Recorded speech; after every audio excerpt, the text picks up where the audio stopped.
Bismillahirrahmanirrahim. Assalamualaikum warahmatullahi wabarakatuh. Alhamdulillahi rabbil alamin wal 'aqibatu lil muttaqin wala 'udwana illa 'alal zalimin.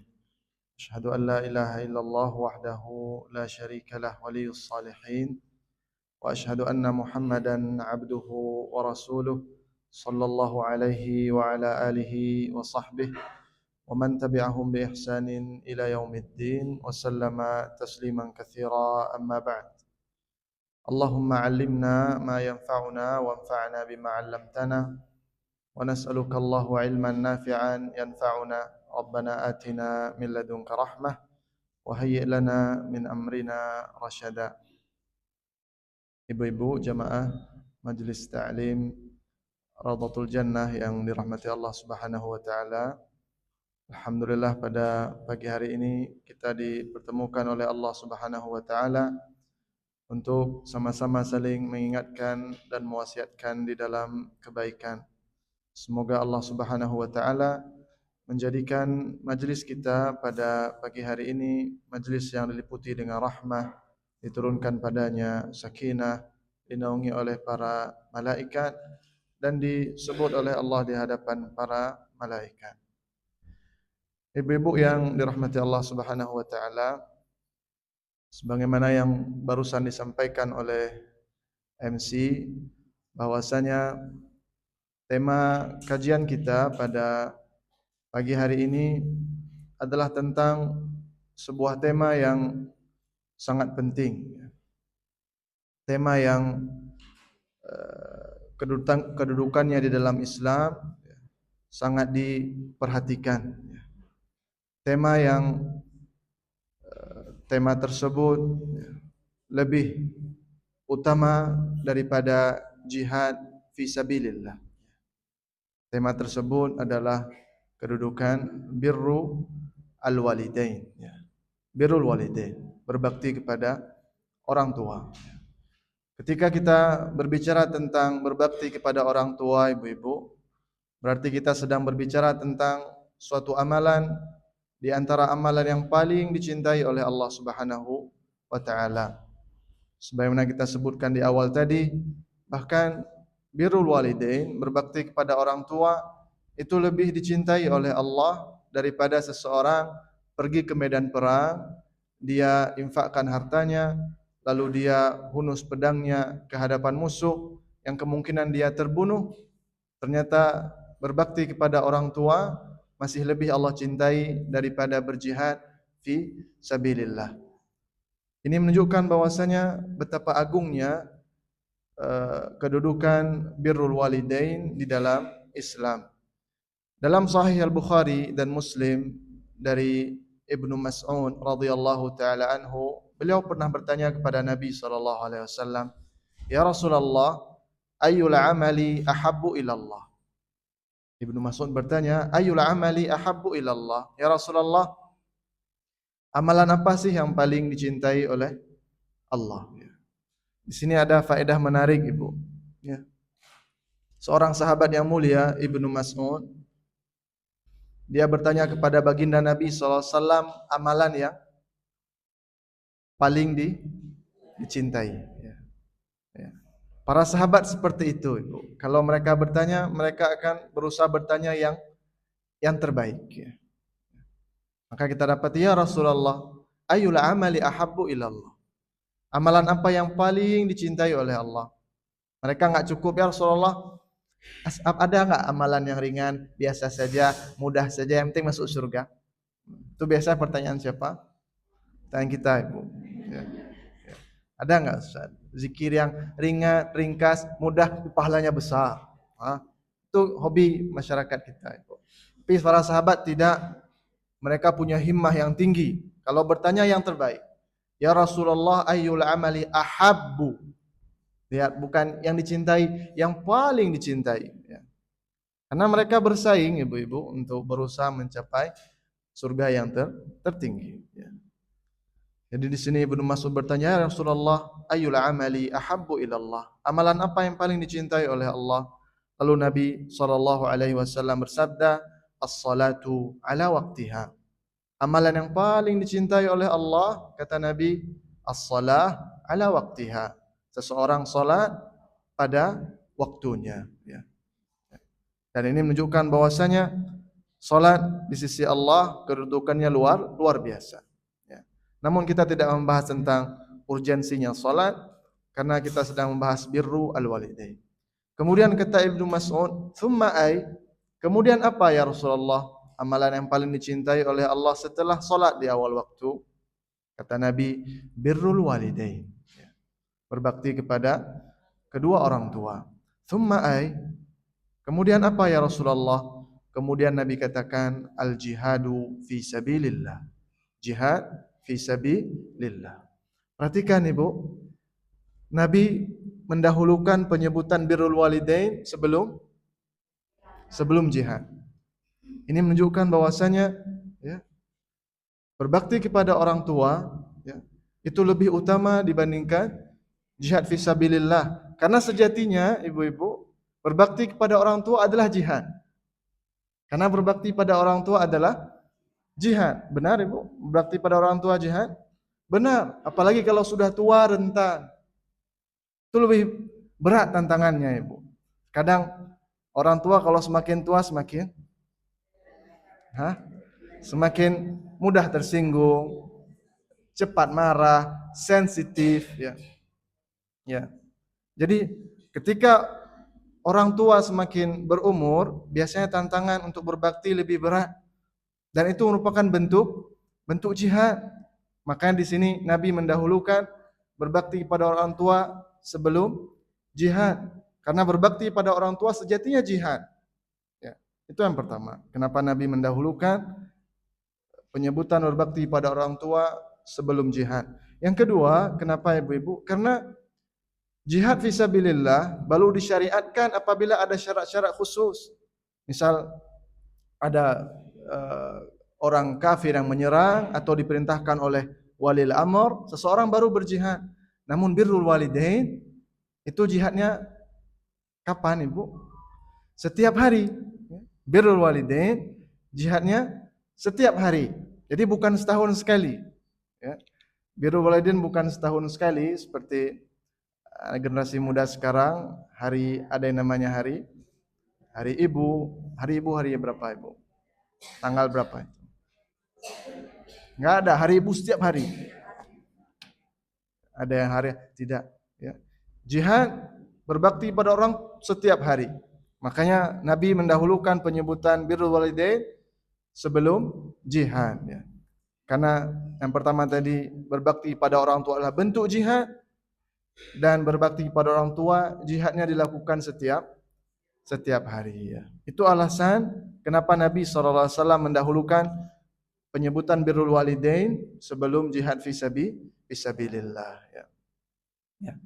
Makanya bahkan ibu-ibu apabila ada seorang ingin berjihad fi sabilillah, dia menumpahkan jalannya di jalan Allah, namun apabila orang tuanya tidak memberi restu, maka dia tidak boleh berjihad ya. Dengarkan hadis berikut ini Ibu, hadis yang sahih yang diriwayatkan oleh Al-Bukhari dan Muslim dari Abdullah ibn Amr bin As radhiyallahu taala anhuma. Kata beliau, datang seorang laki-laki pemuda ya kepada Nabi sallallahu alaihi wasallam dan berkata, "Ya Rasulullah, ubayyi'uka 'alal hijrati wal jihad." Ya Rasulullah, aku berbaiat kepadamu ingin berhijrah dan berjihad. Abtaghil ajra min Allah. Aku ingin mencari pahala di sisi Allah. Apa pertanyaan Nabi Ibu-ibu? Kira-kira hijrah, jihad bersama Nabi besar pahalanya Ibu. Orang berjihad bersama Nabi dan berhijrah bersama Nabi, pahalanya besar. Jadi pemuda ini datang, "Ya Rasulullah, aku mau bersumpah setia, berbaiat untuk mengikutimu, berhijrah dan berjihad, mengharapkan ridha Allah." Apa pertanyaan Nabi? "Fahal min walidaik ahadun hayy?" Ada enggak salah satu dari kedua orang tuamu masih hidup? Ya. Kata orang tadi, "Na'am, bal kilahuma ya Rasulullah." Iya, masih ya, bahkan dua-duanya masih hidup. Lalu kata Nabi, "Fatabtaghil ajr min Allah?" Kamu berbayat tadi mau cari pahala? Iya ya Rasulullah. Kata Nabi, farji' ila walidaik fa ahsin suhbatahuma. Mau pahala? Enggak usah. Pulang ke rumah, itu pahala itu ayah, mak, itu pahala. Kata Nabi sallallahu alaihi wasallam. Jadi ibu-ibu kalau mau pahala ya, tidak perlu capek-capek nabung berjuta-juta, berpuluh juta untuk umrah. Kadang ada orang tua di rumah, itu kalau mau cari pahala di situ. Ya.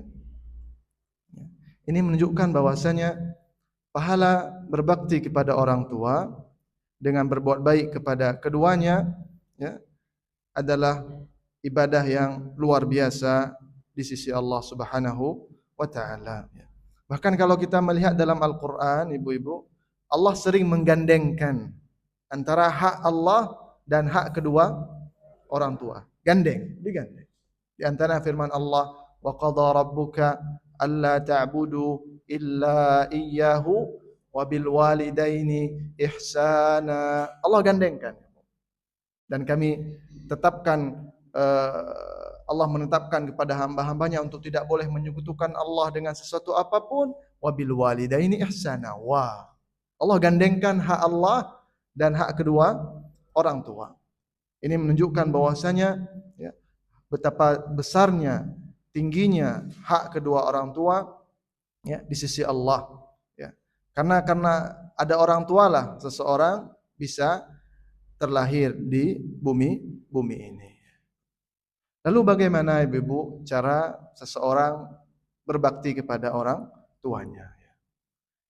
Di ayat yang barusan kita baca, Allah katakan wabil walidaini ihsana, dan berbuat ihsan, berbuat baik kepada kedua orang tua.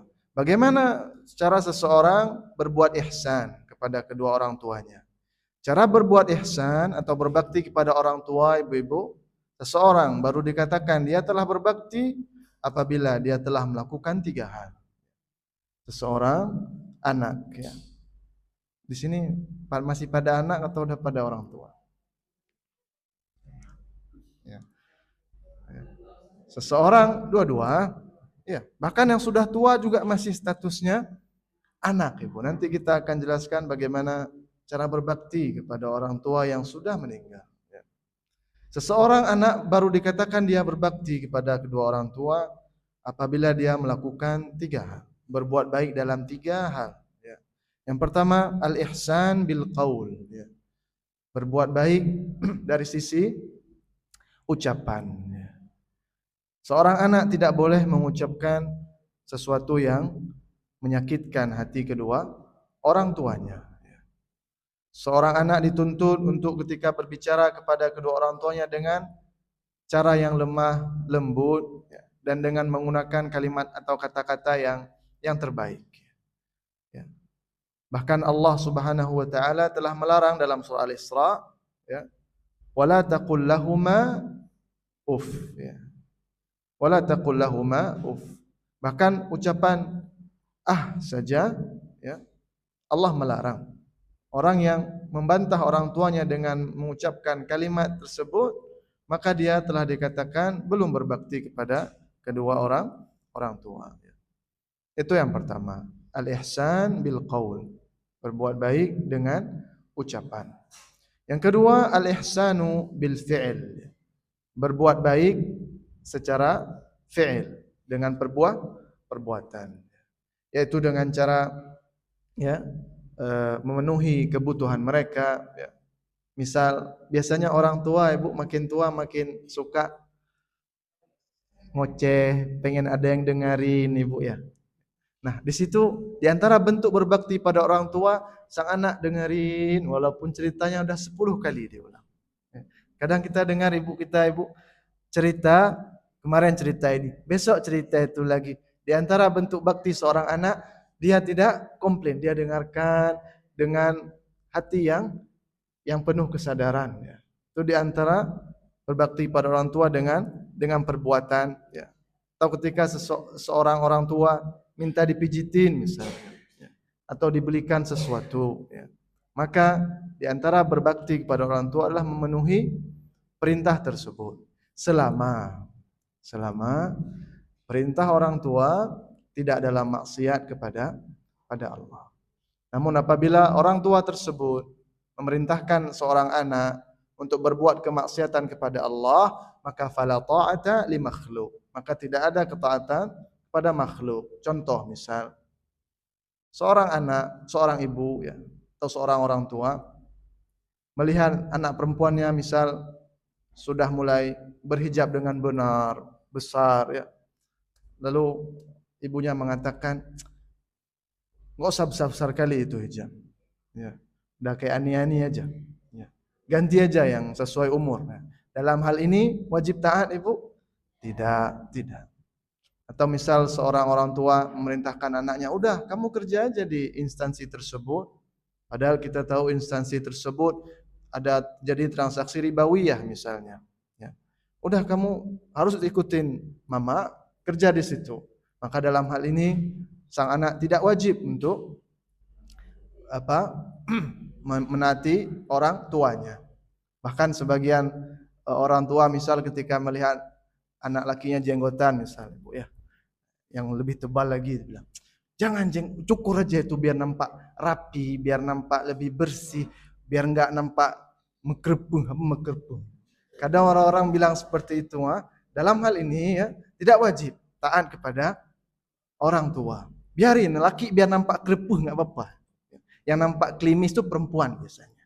Ya. Laki amburadul sedikit tidak masalah. Ya. Ya. Jadi ibu, ya, dalam hal ini seorang anak tidak wajib taat kepada orang tuanya. Namun apabila perintah tersebut tidak bertentangan dengan perintah Allah, ya, maka ya seorang anak wajib taat. Bahkan Allah Subhanahu wa taala berfirman, "Wa in jahadaka ala an tusyrika bi ma laysa laka bihi ilm fala tuti'huma." Apabila orang tuamu mengajakmu untuk melakukan kesyirikan kepada Allah, fala tuti'huma.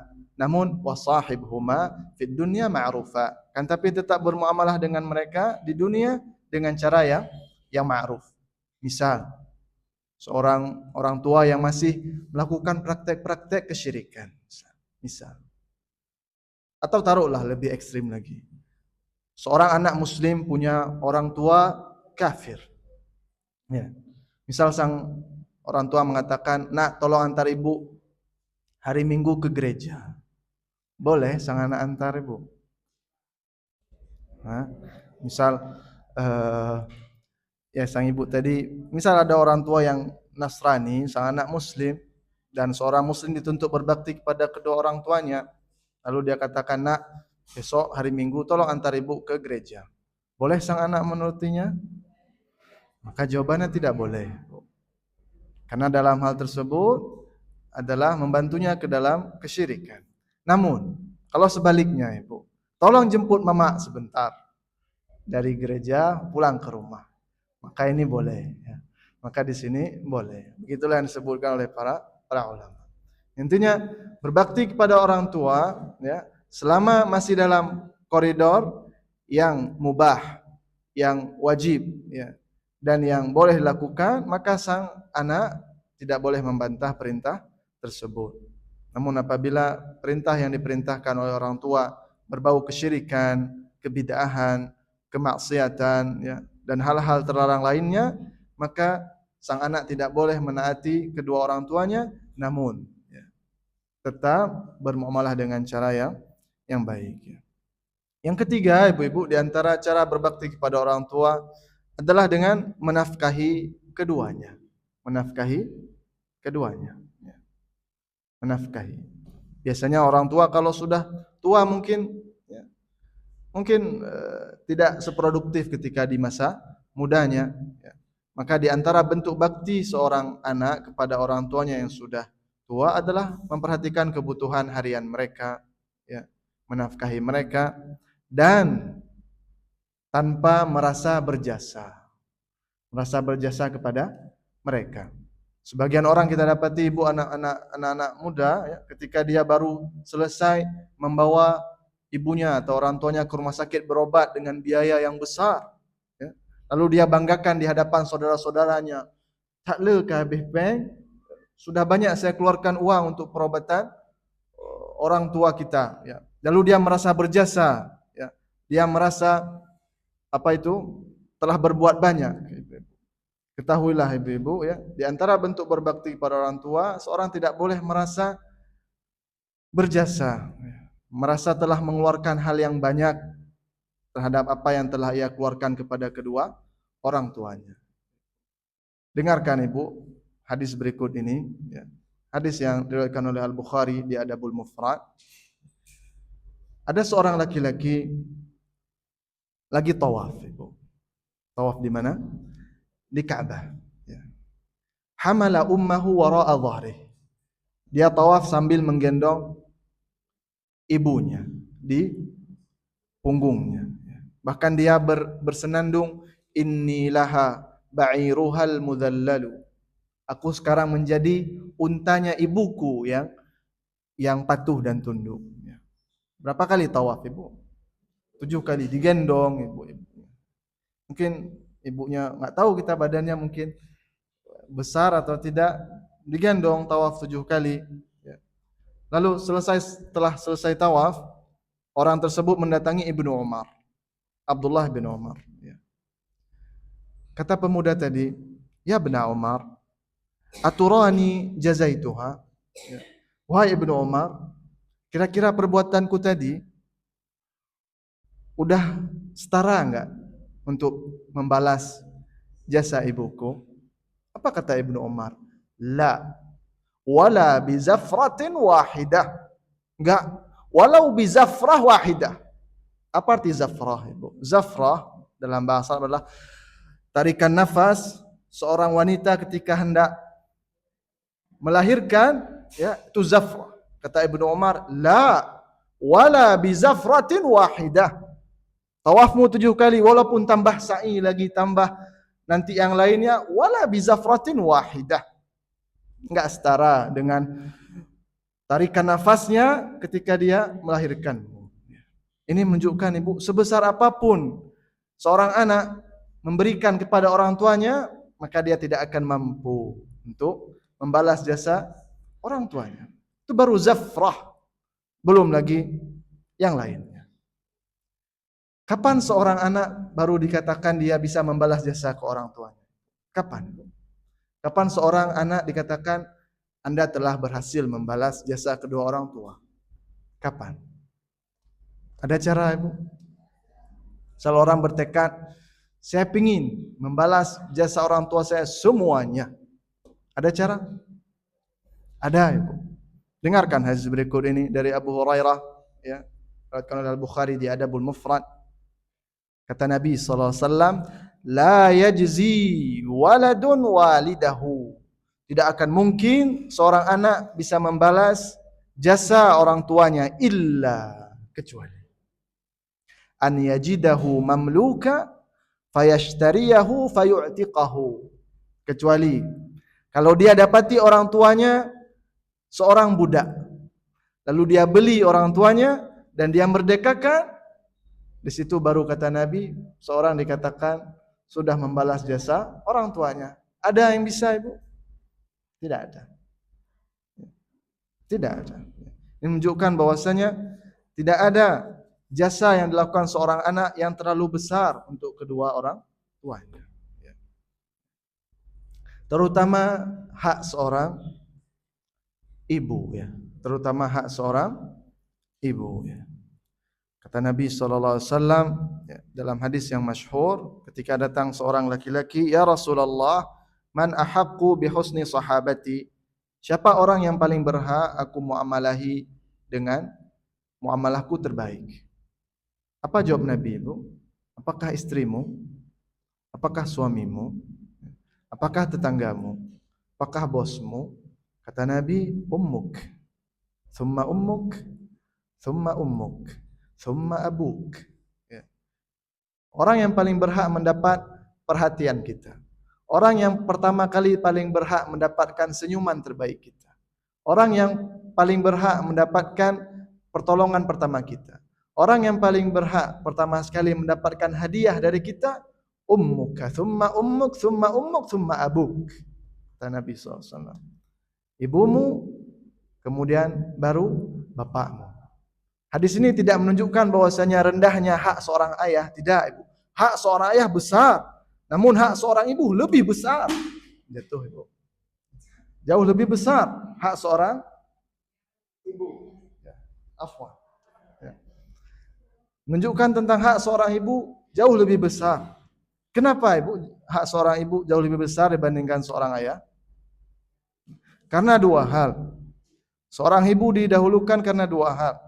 Kata Allah, hamalathu ummuhu kurha wa wada'athu kurha. Karena dua hal. Ya. Karena dia mengandung dengan susah payah dan melahirkan dengan susah payah. Kalau ada suami yang mengandung dan melahirkan, baru dibalik. Kalau ada ayah yang mengandung dan melahirkan, baru yang paling berhak ayah 3 kali. Namun karena yang mengandung dan melahirkan adalah ibu, ya, maka yang paling berhak didahulukan adalah ayah.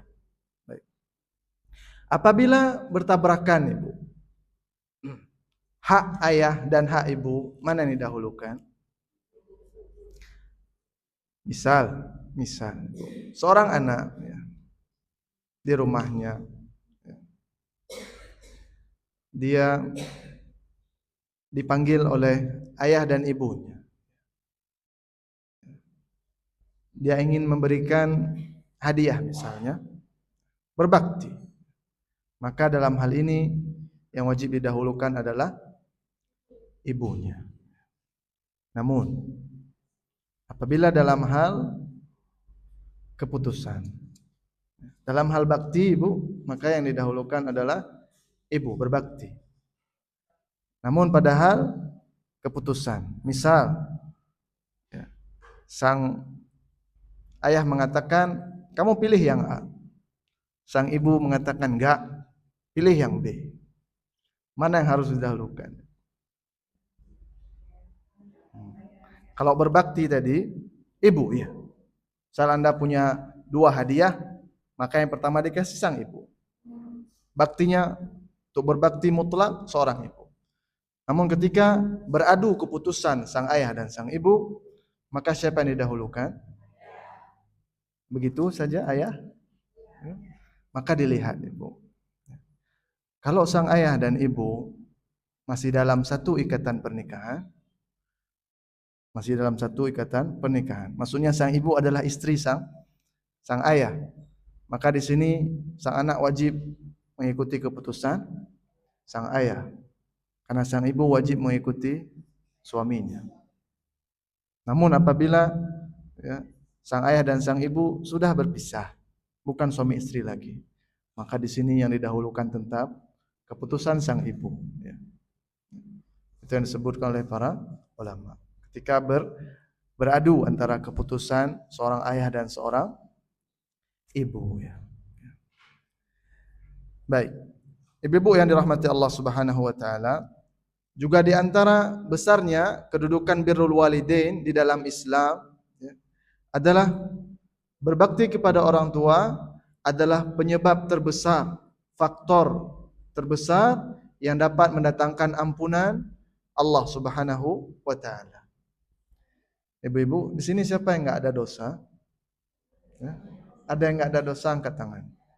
Ya. Semua kita berdosa. Dan di antara cara menghapus dosa, ibu-ibu, ya, ada dengan 2 hal. Cara menghapus dosa, kalau kita melihat dalil-dalil yang adalah dengan 2 cara. Itu bertaubat. Itu jelas menghapus semua dosa dan mengiringinya dengan amalan saleh. Cara seorang menghapus dosanya adalah dengan bertaubat atau mengiringinya dengan amalan saleh. Dan tahukah ibu-ibu, tidak ada amalan saleh yang lebih besar yang dapat menutup dosa seseorang kecuali seperti birru al-walidain. Ya. Perhatikan hadis berikut ini, ibu-ibu. Coba perhatikan, ada enggak yang pernah berbuat dosa seperti dosanya laki-laki ini? Dalam hadis yang diriwayatkan oleh Al-Bukhari di Adabul Mufrad dari Ibnu Abbas radhiyallahu taala anhuma, datang seorang laki-laki menemui Ibnu Abbas. Apa kata beliau? Dengarkan, ibu-ibu. Kata pemuda tersebut, "Ya Ibnu Abbas, inni khatabtu imra'ah." Aku pernah melamar seorang wanita. Ya Ibnu Abbas, saya datang ke rumah seorang lamar anak gadis orang. Fa'abad an tankihani. Ditolak ibu. Ternyata lamarannya ditolak. Karena apa? Wallahu a'lam. Ya. Kemudian wa khatabaha ghairi. Tiba-tiba datang laki-laki lain melamarnya. Fa ahabbat an tankihahu. Ternyata yang datang kedua diterima. Sedih ibu. Misal ibu di posisi laki-laki tersebut sedih. Sedih enggak? Tahu sedih banget? Iya. Kata ya Ibnu Abbas, saya datang melamar anak gadis seorang, ditolak. Tiba-tiba datang yang lain, ternyata diterima. Kata orang tersebut, faghirtu 'alaiha. Aku pun cemburu. Faghirtu 'alaiha. Lalu apa yang dilakukan? Biasanya orang ibu kalau ditolak apa yang bertindak? Dukun, nah. Ini enggak dukun. Dia enggak melakukan kesyirikan. Dengarkan apa yang dilakukan ibu. Faghirtu 'alaiha faqataltuha. Aku pun cemburu, lalu aku bunuh perempuan tersebut. Ya salam. Boleh ibu, kalau diterima lamaran bunuh orang boleh? Ya salam. Itu yang dilakukan.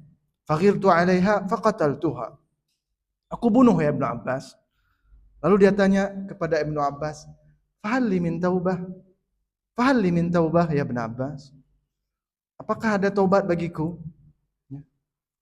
Apa kalimat pertama yang keluar dari mulutnya Ibnu Abbas? Dengarkan ibu. Kalimat pertama yang keluar dari mulut Ibnu Abbas, Ummuka hayyah. Ummuka hayyah. Ibumu masih hidup? Kata Ibnu, ibumu masih hidup? Kata laki-laki tadi, qala la. Enggak ya Ibnu Abbas, sudah meninggal. Lalu kata Ibnu Abbas, tub ilallah wa taqarrab ilaihi mastata'at. Bertaubatlah kepada Allah dengan sebenar-benarnya dan buat amal baik sebanyak mungkin. Selesai kasusnya ibu. Datang seorang perawi yang merawikan hadis ini ke Ibnu Abbas. Fadhahabtu. Aku menjumpai Ibnu Abbas. Fasa'altuhu. Aku bertanya ke Ibnu Abbas, ya Ibnu Abbas, tadi ketika ada laki-laki yang melakukan demikian, ya, kenapa engkau tanya Ummuka hayyah? Kenapa engkau tanya ibunya masih hidup? Kenapa enggak tanya gimana cara bunuhnya kemarin? Ya, udah buat apa saja? Kenapa langsung yang keluar dari ucapanmu pertama Ummuka hayyah? Ibu masih hidup? Dengarkan ibu, kata Ibnu Abbas, inni la a'lam. Aku enggak tahu. Ini yang ngomong siapa ibu? Ibnu Abbas. Sepupunya Nabi sallallahu alaihi wasallam. Bahrul ummah. Mufassirul Quran. Kata Ibnu Abbas, inni la a'lam. Aku enggak tahu. Inni la a'lamu amalan aqrabu ila Allah min birril walidah. Aku enggak tahu ada amalan yang lebih dapat mendekatkan kepada Allah daripada berbakti kepada seorang ibu. Kata dosanya besar ibu, membunuh. Mungkin dia sudah bertaubat, mungkin ada yang bertanya, "Ustaz, kenapa enggak diqisas?" Mungkin kenapa enggak? Wallahu alam ceritanya. Mungkin bisa jadi ahli warisnya memaafkan atau bisa membayar diat, wallahu alam. Intinya dia sudah bertaubat, menyesal, ingin menutupi kesalahannya. Kata Ibnu Abbas, aku enggak tahu ada amalan yang lebih mendekatkan kepada Allah dibandingkan berbakti kepada seorang ibu. Ini menunjukkan ibu-ibu bagi mereka yang mungkin sempat terjerumus ke dalam gelapnya dosa, sempat melakukan hal-hal yang mungkin dilarang oleh Allah, dan dia masih mendapatkan ibunya hidup, maka cara menghapusnya adalah dengan berbakti kepada ibu tersebut.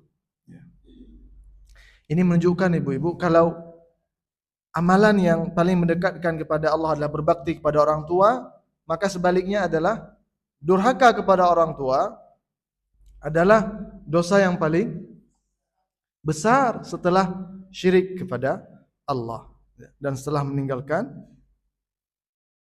salat.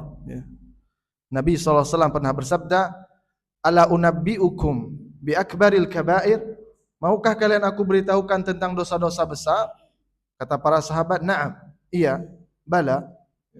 Yang pertama kata Nabi, al-isyraku billah wa uququl walidain.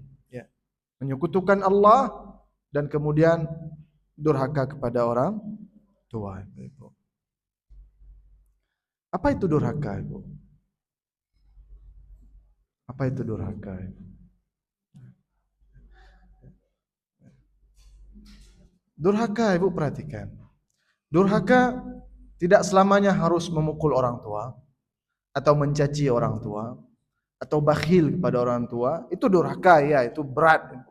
Tapi tahukah Anda, Ibu-ibu, orang yang nggak pernah telepon orang tuanya, yang tidak pernah jenguk orang tuanya, yang tidak pernah mau tahu kabar orang tuanya, itu juga uququl walidain.